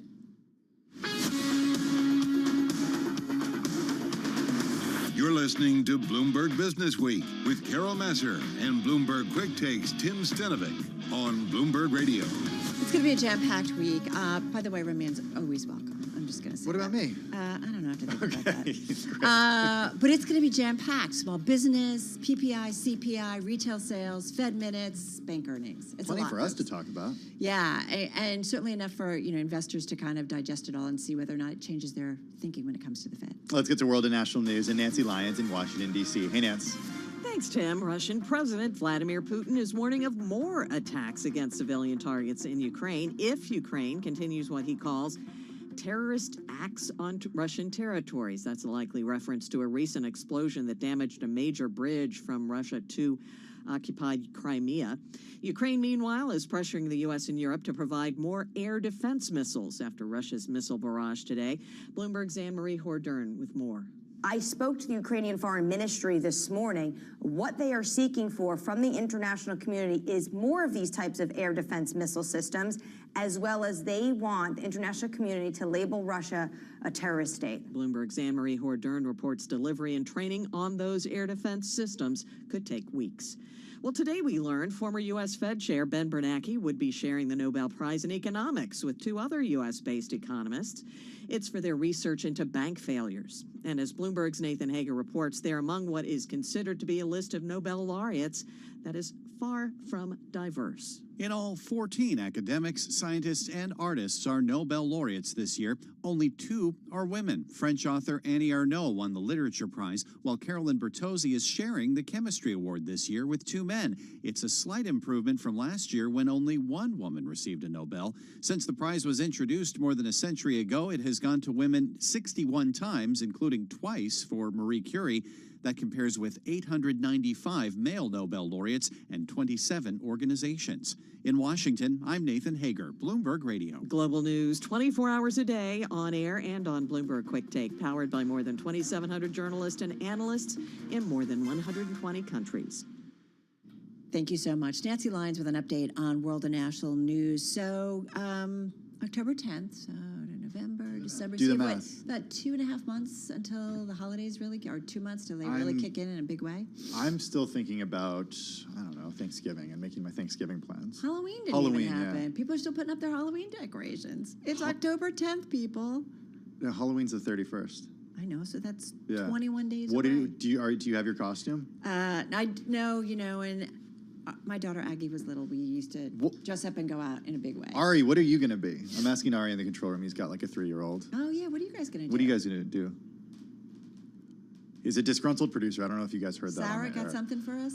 It doesn't. It seems. All right, Nothing. fine. I will talk Juan? about what I'm doing. Nothing. Should I tell? Okay. Yes. What do We're you going do? as like Sesame Street. Aw, So we got. That we was got a setup, everybody. Big Bird, Arlo's Elmo. Wait, what are you? Are you Big Bird? No, I'm Cookie Monster.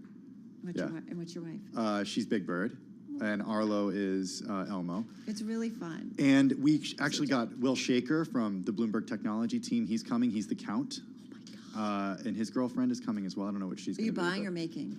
Mix of both. Okay. Yeah, I bought, but my wife is making hers. Very nice. I Yeah. want pictures. I want pictures. I just, fingers crossed for some good weather, right? Well, yes, absolutely. And Can I leave early that day, Carol? You gotta ask.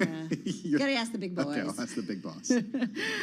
Having said that, so people are out there getting ready for Halloween. Holiday deals, folks, they're coming back, bringing a measure of relief for U.S. shoppers squeezed by inflation. We are seeing Black Friday deals, Already. just deals in general from some of the big retailers. It's pretty remarkable, Carol. We're going to be talking to Adobe next about some trends. They got some great data about what people are buying, when they're buying it. But look, Amazon is doing another Prime Day. So what does that tell you? They want to squeeze in an option for more discounts. Yeah, for, exactly. Second time this year. 2-day early access sale. That's starting, I guess, tomorrow? Yeah. Target's weekly Black Friday deals have already started, and Walmart is already touting deals on computers, toys, and air fryers. Inflation coming down? I don't know. But people, there's going to be deals.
updates, headlines, and breaking news 24 hours a day at Bloomberg.com, the Bloomberg Business app, and at Bloomberg Quick Take. This is a Bloomberg Business Flash. From Bloomberg World Headquarters, I'm Charlie Pellet. Late day fade. The Dow, the S&P, NASDAQ all declined today, 4 in a row for the S&P 500 index. Bottom line, we did finish off session lows. Today, the S&P down 27, drop there of 0.7%. Familiar themes, prospects for policy tightening and geopolitical risks certainly weighing on sentiment. The Dow today down 93, drop there of 0.3%. NASDAQ today down 110, a decline of 1%. Spot gold at $16.68 the ounce, down 1.6%. Bitcoin today down 1.3% at 19,235. Spot gold, as I mentioned, lower today by 1.6%, and crude was down 2.1%, tumbling $1.91 a barrel to $90.73. Recapping the Dow, the S&P, NASDAQ choppy session today, with the S&P down by about 0.7%. I'm Charlie Pellet. That is a Bloomberg Business Flash. All right, Charlie Pellet, thank you so much. So hard to believe, but I'm already seeing Christmas merchandise in stores. Doesn't mean you've done your Christmas shopping yet, does it? No, but I did this weekend buy a Christmas holiday shower curtain. That doesn't count at all. I like Christmas everywhere in the house. I'm pretty that nuts does about not this. count. No, well, come on. There were Christmas Did it seem towels. expensive, or did it seem like it was at a discount? Were they trying to get rid of it? No. It was. They were introducing Christmas merchandise. They ordered it in 2020 early. and it just arrived. No, I think Okay. they're just like, hey, start buying. It was alongside the Thanksgiving merchandise. Alongside, I don't even think there was any Halloween. I think that was gone already. Nuts, Valentine's Day. All right, Valentine's Day. All right, so let's get a look at our retail environment and the all-important holiday retail shopping season. For that, we welcome Patrick Brown, VP of Growth Marketing and Insights at Adobe. He's on the phone from Burlingame, California. Patrick, good to have you here with Tim and myself. So let's start macro, the very, very high level retail. What does it look like right now, and what does it tell us maybe about the upcoming holiday shopping season? Great to be with you, Carol and Tim. Really excited. And you're right. Some of the holiday trends that we're seeing are a continuation of what we saw last year, where shopping is just starting earlier. And as we look ahead to the holiday season, we're expecting growth year over year of about 2.5% in the U.S. retail market. But really, some of the drivers of the growth are going to be a little bit different. And what we're seeing is people shopping earlier, some of the trends from last year. Last year, one of the big drivers, as we know, like you were mentioning, supply chain constraints made very wary customers and consumers start to shop earlier. This year, it's really going to be more of a discounting story. And those are some of the trends that we'll see carry out through the holiday season. How and why are we going to be seeing discounting right now? I mean, we're talking about a CPI report that Thursday, is supposed to show us inflation growing at 8.1% year over year. Loaded inventories. I know, but I mean, so it's like in the one sense, we are having certain prices move higher. Yeah. But in the other sense, a lot of the retailers. Look, we heard about this 3 months ago too, Carol. We right? did. So explain what's going on, Patrick. How does it set up this dynamic? Well, you're exactly right, Tim. The spread between the core and the non-core price, it's just really going to be spreading out even online. And so for categories that you'd consider kind of core inflation, like grocery, we're actually not expecting much of a discount, as you might imagine, because it's a similar trend online as shoppers are buying more and more of their basket of goods, their grocery basket of goods online as well, and they'll still be paying a higher price. However, as supply chain constraints have eased for some of the other products like computers and electronics, we're expecting some really significant discounting because retailers are looking to capture some of the strength that is in the market. And another thing, one of the big drivers, so last year as consumers were wary of supply chain, this year, again, it's really driven by discounting, and things like the Prime Early Access sales that are starting this week are going to pull sales into mid-October, starting this week, frankly, that will then carry through to the entire holiday season. And the last time there was a Prime Day in October, we saw 40% year-over-year growth. It would have been in 2020. And so we're really watching closely how much sales get pulled up starting this week. So I don't know if you can, I know you guys go through a lot of data and track a lot of stuff, Patrick, but are we going to see, so the dollar amount up year over year, ultimately when all is said and done? You're right. So we do. We track trillions of actual transactions across the Adobe analytics platforms, and we are going to be up year over year. It's going to be up about 3%, 2.5% year over year. But that is looking at a holiday season that really starts November through to December, end of December. And one of the things that we're exploring as you start to define what the holiday season is, if we're continuing to look at holiday season and start to pull back into October, we have to kind of expand our aperture a little bit and look a little broader. But even in the November to December timeframe, we're expecting an increase year over year. And I get just a quick follow. And is it a case of the number up because there's more individual items being sold, or is it because things that are being bought are just more expensive? I guess I'm trying to figure out what it means. Yeah, it's the real nominal question, I think, is the one that we're all kind of keeping an eye on. You know, we're expecting, well, we're going into the holiday season with some of the prices, of course, elevated as we're seeing everywhere. We are expecting deeper discounts to bring that down. So it shouldn't just be a revenue story. It should also be a unit and volume story. For example, in the computers space, last year we saw discounts of around 10%, which is really nothing when we're used to something like 20% over the holiday season. This year we're projecting upwards of 30% discounting for computers. Electronics, we're expecting a change from 8% last year to nearly 27%. So what we're already seeing that in some of the raw data that we're looking at as we see SKU purchasing and prices come down. So it seems like in certain segments, there will be more kind of unit volume that then supports some of the top line numbers. Interesting to hear this from you, Patrick, and think back to a month ago when Apple unveiled its new iPhone and said it wasn't raising the price for that base model. That's an entirely different discussion. We only have a minute left, Patrick, and I'm wondering about the strength of the consumer and what you see in terms of data from Adobe right now that tell you how strong the consumer is. You know, we've seen the continued march to online sales for consumers. I think some of the trends from COVID where we got really comfortable buying more categories online, we see those continuing. I mentioned grocery before. That continues to make up a larger percentage of our online purchasing overall.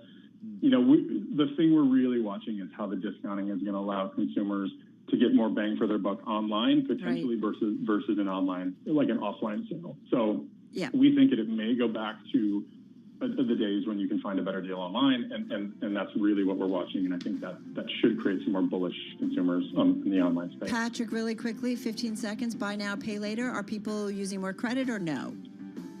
You know, that's kind of plateaued, frankly, and so we've seen people using it for a lot of years and accelerating, but that has started to slow down a little bit. All right, gonna leave it there. Patrick, thank you so much. Patrick Brown, VP of Growth Marketing and Insights over at Adobe.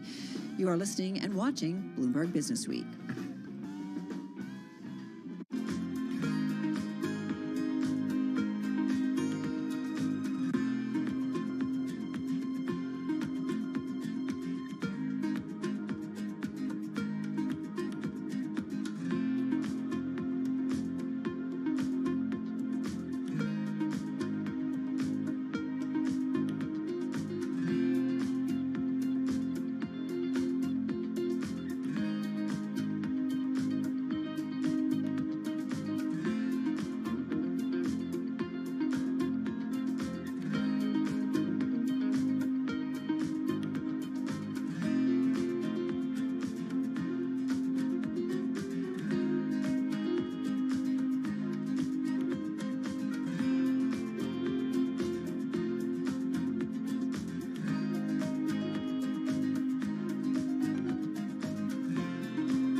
didn't get to too much, although I think you touched on it, what happened with some of the U.S. auto names. Yeah, we saw them move lower today as a result of some concerning economic conditions and what ends up happening when it comes to the auto industry. And I even, seen one analyst note a glut of inventory. Big story. Big story. And certainly playing out in the trade today. So we'll have more in just a moment. Yeah, but first up, let's go over to Charlie Pellet because we got a lot of action happening in the after hours. Indeed, the Dow, the S&P, NASDAQ all declined today. As for those automakers you guys are talking about, Rivian, case in point after that recall, down 7.3%. Ford today tumbled 6.9%, and GM lower today by 4%. Equities lower across the board, extending losses for a fourth consecutive session. Investors are weighing concerns about the Fed's monetary tightening trajectory and its impact on corporate earnings. The S&P fell 27 points, down by about 0.7%. The Dow had been swinging between gains and losses for much of the afternoon, down 93, ending with a loss of 0.3%. Nasdaq down 110, down by 1%. Spot gold down $27 the ounce to $16.67, down 1.6%. And West Texas Intermediate crude down 2.1%, $90.70 a barrel. So 4 days of losses for the S&P 500 index. What, though, about the overall trend for the market? Jordan Kahn is Chief Investment Officer at ACM Funds. He was our guest right here on Bloomberg Business Week. So for us, we just need to see a change in trend. We need to see the market start to break back above those moving averages and for some of them to actually bottom out and start sloping upward again. That's kind of how we define the trend, the overall trend of the market. And right now, it's still just, the market's still stuck in a downtrend. And speaking of a downtrend, shares of semiconductor companies moved lower today, with the industry selling off globally after fresh American curbs on China's access to U.S. technology. Today we saw the SOX, the Philadelphia Stock Exchange's semiconductor index, lower today by 3.5%. Among specific chip names, AMD down 1.1%, Intel down 2%, NVIDIA lower today by 3.4%. Yuri Milner, Silicon Valley's wealthiest Russian, said today he had renounced his Russian citizenship.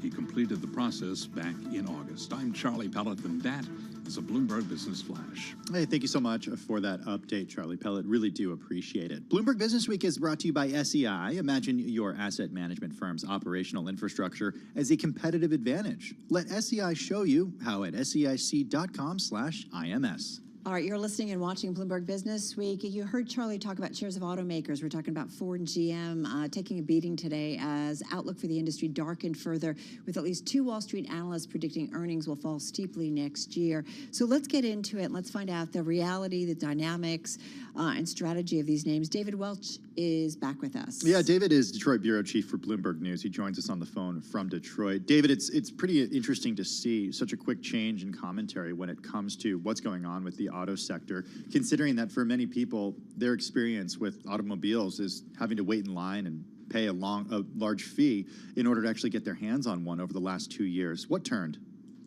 Well, weirdly, it's still the case.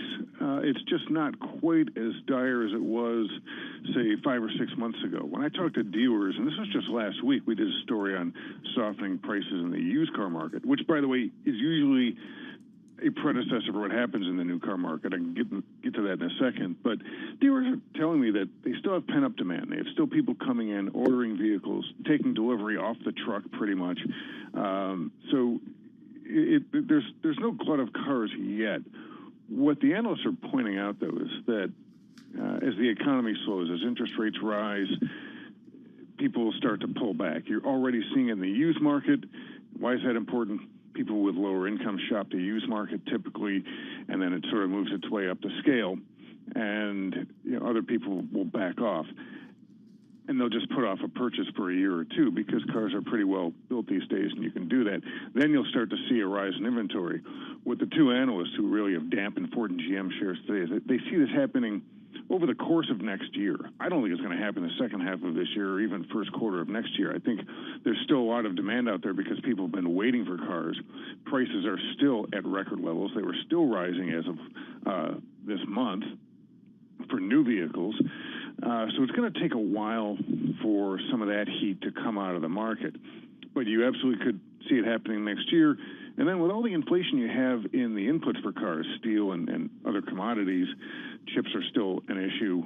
You could see the car companies really fighting a battle where demand and pricing falls, and they still have to deal with higher inflation themselves.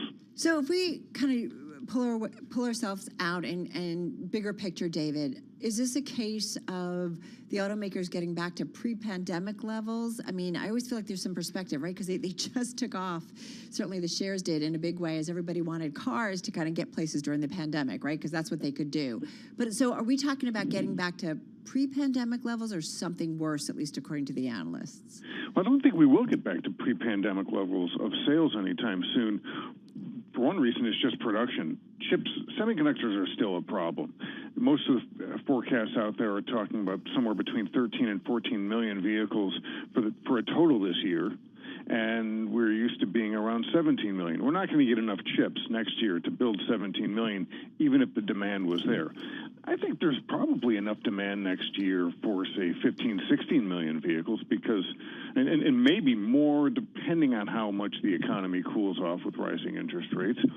But I don't think you'll get the production. I think the difference in profits is going to be pricing. The average new car right now is selling for more than $48,000, which is almost $4,000 more than it did before the semiconductor shortage. I don't think that sort of pricing inflation is going to last. Car companies are going to have to get back to discounting, rebates, and that sort of thing to keep moving vehicles just at this sort of, let's call it, reduced level that they can sell because it's all they can build. They're going to be in a situation where they can build more vehicles, but they can't build what's called pre-COVID levels, pre-pandemic levels of vehicles. Yeah. But they still can't get the amazing pricing that they've gotten earlier this year. Right. That pricing has really kept profits afloat and actually kept them pretty high, even though they were selling far fewer vehicles than they're used to. David, just 30 seconds left. What about when it comes to EVs and some of the biggest players there? We got the Rivian recall news today. Tesla had just a terrible week last week. What can you tell us there when it comes to supply and demand? Look, that's where the growth is. EVs are expensive, and let's put it this way, even in a bad economy, the rich are always with us, so I think we're going to continue to see growth in electric vehicle sales. The rich are always with us, huh? True, right? They're just not as rich as they were. Well, some are. True. I'm just going to say. David, thank you. David Welch, he's Detroit Bureau Chief here at Bloomberg News, joining us on the phone from Detroit. It's a good story. It's a great story. Check it out. And also check out all the autos coverage. You can do that on the Bloomberg terminal and, of course, at Bloomberg.com. All right, back to World and National News we go. Back to our 99.1 newsroom in Washington, D.C., and back to Nancy Lyons. Hi, Nance. Hey, Carol. President Biden is condemning what he calls, quote, the utter brutality of Russia's missile barrage of civilian targets today in Ukraine. The attacks were in retaliation for the recent explosions that damaged a bridge linking Russia with Crimea. Former U.S. Defense Secretary Mark Esper tells Bloomberg it was more than a strategic slap in the face to Moscow. It was a personal project of Vladimir Putin. He opened the bridge in 2018, personally drove a truck across it. So it's not just that strategic significance, but it's a real punch in the gut to Vladimir Putin. Mark Esper says we need to provide Ukraine with anti-aircraft systems and quickly in order to protect their cities and infrastructure. Some of the nation's airports have been dealing with cyber attacks today, originating from within Russia. That's according to those briefed on the matter. Airports in New York, Los Angeles, and Atlanta were among those targeted. The Chinese Communist Party plans to re-elect Xi Jinping to a third 5-year term in a meeting that begins this weekend. The meeting comes as President Biden imposed new export restrictions to inhibit China's ability to make advanced semiconductors. Wendy Cutler of the Asia Society commented in a Bloomberg interview. We're going to see coming out of the party Congress a doubling down on the need for self-reliance by China to develop its own indigenous technology sector. But I don't expect major reforms or the lifting of its zero COVID policy, which could help turn around its economy. She is also relying more on state-owned industries and downplaying private enterprise, Cutler said, also at some economic cost. In Washington, Irv Chapman, Bloomberg Radio. Global news 24 hours a day, on air and on Bloomberg Quick Take, powered by more than 2,700 journalists and analysts in more than 120 countries. I'm Nancy Lyons. All right, Nance, thank you so much. You are listening to Bloomberg Business Week. Carol Massar along with Tim Stanovic. And I wonder if this is got to be a pretty cool thing. Like, you're sleeping, you're going about your business. I don't know, you're reading a book, having breakfast. Maybe you're getting ready for class the next day. Maybe you're getting ready for class the next day. And To teach it. You get a phone call or do you get a text? I wonder how it plays out. I Do love Nobel watching it. fairies come down and bestow on you a present? I kind of think if you're in the running for it. I remember last year or 2 years ago. When you won the Nobel? No, it was just a dean at Stanford who called the professor who won it. And I think we were talking to him last year. Oh, you're right. Yeah. That's got to be cool stuff. Wow. We did talk last year, right? Well, we were at Stanford, right? Yeah, exactly. Okay. Getting ready to go back there, I think too. that's what I don't know. We digress. So anyway, former Federal Reserve Chair Ben Bernanke, who won the Nobel Prize in Economics today for his research on financial crises, urged policymakers to watch for any worsening of financial conditions around the world as pressures from the war and currency fluctuations squeeze economies, something we talk about day in and day out. But it wasn't just him who won it. Nope. We also saw Philip Dybvig and Douglas Diamond win it. And they're going to split three ways the $885,000 award that the Royal Swedish Academy of Sciences announced in Stockholm. It's 10 million kroner. Oh. And I guess depending on the exchange rate, Carol. Oh, okay. Just then, saying. Yeah. I don't know if you follow the Forex market lately. Yeah. Well, cross assets, I'm really into it. Yeah, I know. It hasn't been pretty. Strong dollar. Yeah, strong dollar, exactly. No, it's interesting. And this story that we've got on the Bloomberg also says just 2 women were among this year's 14 Nobel Prize winners, underscoring how the world's most prestigious science awards lacks diversity. This is really interesting. So, before we get to that, I want to talk. Yeah, before we get to that, I just want to talk a little bit about what they won for. Oh, Bernanke and team? Yeah, the prize committee here took an unusual step of adding an actual practitioner of economic policy to their pantheon. By contrast, many prior winners have stayed firmly rooted when it comes to academia, so that's notable about this year. Yeah, and we know Ben Bernanke, noted for his work specifically on the Great Depression, which certainly played well when we were going through the financial crisis and the Great Recession was happening. All right, read more at Bloomberg.com. This is Bloomberg.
events, headlines, and breaking news 24 hours a day at Bloomberg.com, the Bloomberg Business app, and at Bloomberg Quick Take. This is a Bloomberg Business Flash. From Bloomberg World Headquarters, I'm Charlie Pellet. Stocks lower for a fourth day today. Prospects for policy tightening and geopolitical risks weighing on markets. The S&P 500 index down 27 points today, down by about 0.8%. The Dow is down 93, lower by 0.3%. NASDAQ today also lower, tumbling by 1%, down 110 points. Spot gold down $26 the ounce to $16.68, drop there of 1.6%. West Texas Intermediate crude down 2.2%, $90.60 a barrel for West Texas Intermediate crude. J.P. Morgan Chase CEO Jamie Dimon says serious headwinds are likely to push the U.S. and global economies into recession by the middle of next year. His remarks coming in an interview on CNBC. Recapping, stocks lower, S&P down 27 points, down 0.7%. I'm Charlie Pellet. That is a Bloomberg Business Flash. All right, Charlie, thank you so much. Well, Alice Rivlin was involved in national economics and social policy making for nearly 6 decades. She was in the administrations of Presidents Lyndon Johnson and Bill Clinton, founding director of the CBO, we're talking about the Congressional Budget Office, vice chair of the Fed, and so much more. And Tim, she started writing a book that was then finished by her son and daughter-in-law. Yeah, she sadly passed away back in 2019, but her son and daughter-in-law ended up finishing the book. We're talking about Sherry Rivlin and Alan Rivlin. Alan joins us right now. He's CEO of Zen Political Research, also the co-author of Divided We Fall, Why Consensus Matters by Alice Rivlin. He joins us on the phone from Washington, D.C. Alan, good to have you with us. How are you? It's great to be with you, Tim. Well, before I get to the content of the book, can you just talk process here? Because it's not every day that you speak to somebody who ended up essentially picking up the mantle and kind of finishing a book after his mother passes away. So take us into how you did it in the book writing process that you did with your mother and your wife. Well, Alice was just very concerned about the state of the economy, but especially the state of politics when she passed away in 2019. And everyone who knows her knows how focused she was on sounding a warning that she put in the book. But she ran out of time.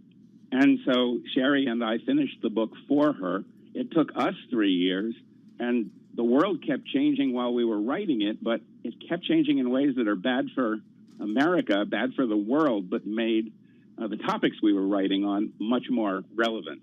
And that's what's kind of fascinating, right? I mean, this book is so timely considering the division that we've seen in the country and how it was, right, really written initially before the January 6th insurrection and siege on the U.S. Capitol.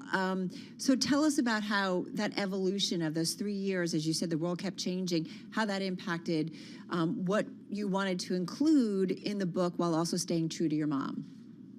Exactly. So we were also writing it with an editor, but also Brookings Institution scholars telling us we needed to keep the book relevant, but we didn't want to change Alice's book. So we put a forward and an afterword to sort of walk people into our process and how the world was changing and how it was making the book more relevant. But from chapter 1 to chapter 11, there's nothing in there that happened after 2019. We save all that for the forward and afterward. Hey, I'm wondering, Alan, if you think that Alice would be optimistic or pessimistic today? Both. She'd be worried. She'd be optimistic. She'd be focused on where we can go from here. But there are two big things that are going on right now. One is the debt and deficit issue. The market's down again today, and everybody's focused on monetary policy. But our fiscal policy and monetary policy are out of whack. And I think we've given up on fiscal policy, by which I mean the size of the deficit and the mounting debt.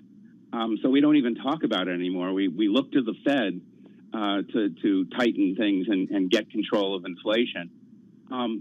As she would want to be focusing on the deficit, she'd be pretty concerned because our politics is broken. She was on the deficit reduction commissions, really both of them, the Rivlin, Domenici, that's what we call it in our family. Other people call it the Domenici Rivlin, and then also the Simpson Bowles.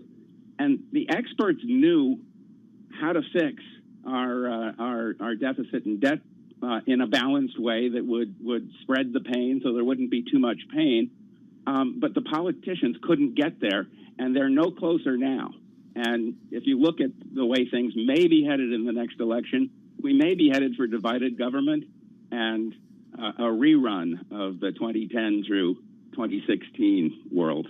Well, you know, it's fascinating. I think about early on in my coverage of business news and the financial markets, we talked about the debt nonstop and, you know, the concerns of it, you know, ballooning out of control. And we're way above the levels. We never talk about that. We don't really anymore. And so it's really interesting. Shouldn't say never, but it's not something that you hear dominate the way it used to. And not in the political, you know, way that it was before. What would, you know, in terms of the division that we are seeing, certainly politically, in any effort to move forward on major initiatives, how does she weigh in, and how would she see some kind of solution for today? Well, you know, you asked about would she be optimistic, and it has to be said that bipartisan cooperation had a pretty good year over the past 12 months. You know, we got things done, right? Yeah, Biden and McConnell and Pelosi and Schumer, they were able to get a whole lot of legislation passed. So it's not completely hopeless. In the book, we say bipartisanship happens all the time, much more than people think, because the press is much more interested in covering the conflict than the cooperation. Much more than people think, but less than we need, because there are an awful lot of problems like the debt, but also immigration. I mean, she has a long list of issues that are sort of the opportunity cost of not coming together to solve our problems. So we got a lot done. We got the infrastructure bill passed. We got a lot done, but we need to get a whole lot more done to make the public feel like this democracy is worth saving because it gets things done for people. You know, we're a business show and a business network, of course, and I'm wondering if you think that the financial markets have the wrong incentives when it comes to this stuff, because you often hear the familiar refrain of, oh, well, gridlock is good, right? The idea that if in a divided house or in a divided administration, then not too much will happen. So it's good for financial markets. Where do you come down on that? Well, first of all, you should know I spend all day long with Bloomberg, so I'm very comfortable speaking the language that you have. But I do think that it's not just the markets have become anti-government and it's good when Congress goes away. The whole country is losing faith in all of the institutions, the president, Congress, the courts, our military, the religious institutions. We're just a world that has too little faith in a whole lot of people that are working very hard to do things for us and to solve problems. They don't do it enough, but they do it much more than we give them credit for.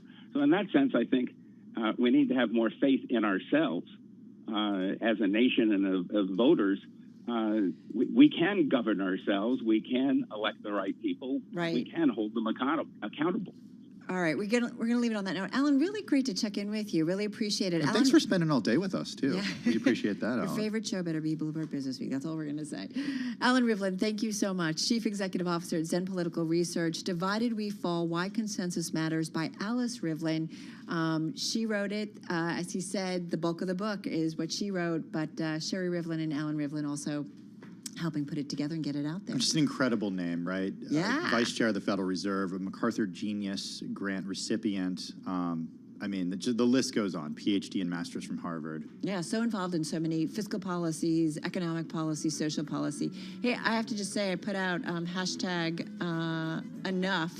And other people weighed in and they said, yeah, some of them I can't say, need a job, too much, cocktail. That's their hashtags. What about, there was one about the Fed too, right? Yeah, I can't say that. Okay, never mind. It's a 5-letter word that followed it. Okay. Have a good and safe evening, everyone. This is Bloomberg.